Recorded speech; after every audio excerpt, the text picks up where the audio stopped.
This is conjugates.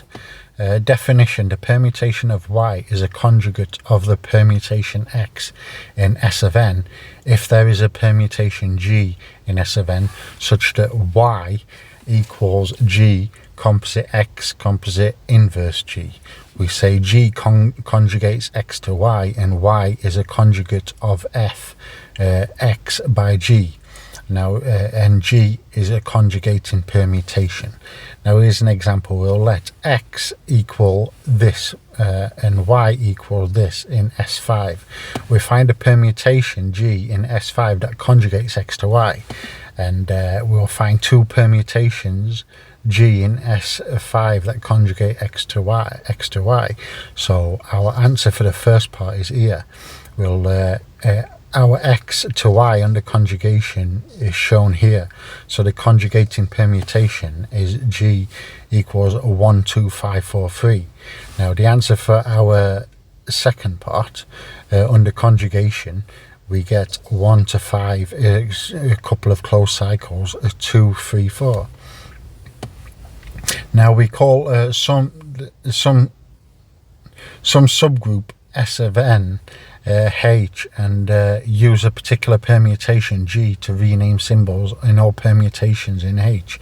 Let H be a subgroup of S of n and let G be contained in Sn, and then we denote the set G composed H composed G to the -1 such that H is contained in uppercase H. Now by this relationship here, that is G composite H composite G inverse, is the set obtained by conjugating every element of H by the permutation G. Example, let H be a cyclic subgroup S5 generated by the 4 cycle 1, 2, 4, 5. That is H generate by this cycle, and is given here our identity, and then it's the cycle itself, the cycle squared, the cycle cubed. So going through these operations, we get this as our final set, and we find G circle H circle G inverse, where G equals 3, 5.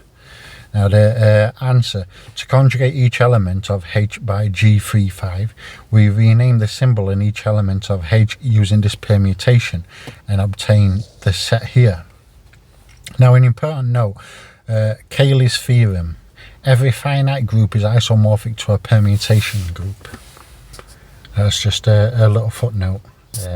It's a useful theorem to know. Please do like and subscribe.